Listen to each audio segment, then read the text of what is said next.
महाराष्ट्र शासनाचा प्रतिष्ठेचा वनश्री पुरस्कार नुकताच ज्योती रामदास कदम यांना जाहीर झाला असून त्यांनी या सन्मानाबद्दल आनंद व्यक्त करत कोकणवासियांना पर्यावरण संवर्धनाचा महत्त्वपूर्ण संदेश दिला। गेल्या 6 वर्षांच्या अथक परिश्रमातून त्यांनी 105 एकरांवर हरित प्रकल्प साकारत तब्बल 70,000 वृक्षांची लागवड केली आहे। या प्रकल्पामध्ये आंबा, काजू, रक्तचंदन, कापूर तसंच विविध दुर्मिळ औषधी वनस्पतींचा समावेश असून भविष्यात आणखी दुर्मिळ वनस्पतींची लागवड करून हा परिसर जैवविविधतेनं समृद्ध करण्याचा त्यांचा मानस आहे। वनश्री पुरस्कार हा केवळ वैयक्तिक सन्मान नसून पर्यावरणासाठी कार्य करणाऱ्या प्रत्येक व्यक्तीचा गौरव असल्याची भावना व्यक्त करत त्यांनी झाडे लावा, झाडे जगवा हा संदेश दिला।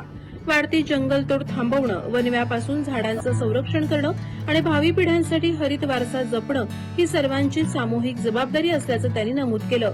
कोकणातील शेतकरी, ग्रामस्थ आणि सामाजिक संस्थांनी वृक्ष संवर्धनासाठी पुढाकार घ्यावा तसंच पारंपरिक शेतीबरोबर उपयुक्त आणि औषधी वृक्षांची लागवड करून पर्यावरण संवर्धनाच्या या चळवळीत सहभागी व्हावं असं आवाहन ज्योती रामदास कदम यांनी केलं आहे। प्रहार डिजिटलसाठी राकेश कोळी, खेड। संवर्धन हे आपल्याकडे नाहीच होत आहे झाडांचं। मला वाटतं प्रत्येक कुटुंबाने किंवा प्रत्येक घरातल्या जी माणसं असतात त्यांनी झाडं ते लावताना ती झाडं तुम्ही जगवा आणि त्या झाडांचं खरोखर जगवलं तर तुमच्या पुढच्या पिढीला ती उपयोगाला येतील। कारण आता वडबीड आता एवढे आपल्या जे रस्ते बांधून तेवढे 500-600 वर्षाचे आपले वडबीड तोडले जातात आहेत, ती पण झाडं जरा लावून आता जरी लावली तरी पुढच्या पिढीला आपले ते होऊन जाईल। तसं म्हणजे काय भावना?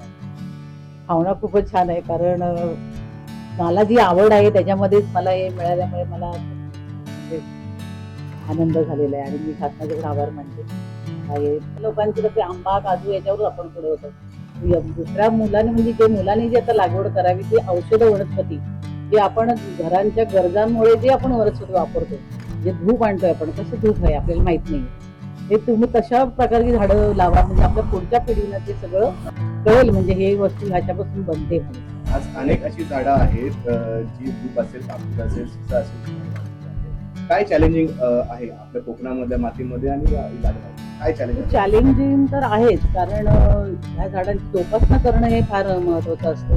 कारण जे आपल्याकडे एक महत्वाचा प्रश्न म्हणजे वनवा हा हे प्रकार फार असतो, त्याच्यासाठी खूप आपल्याला ते बघायला लागतं झाडं, त्याच्यापासून वाचवणं हे आपलं पहिलं कर्तव्य आहे असं मी समजते। धन्यवाद।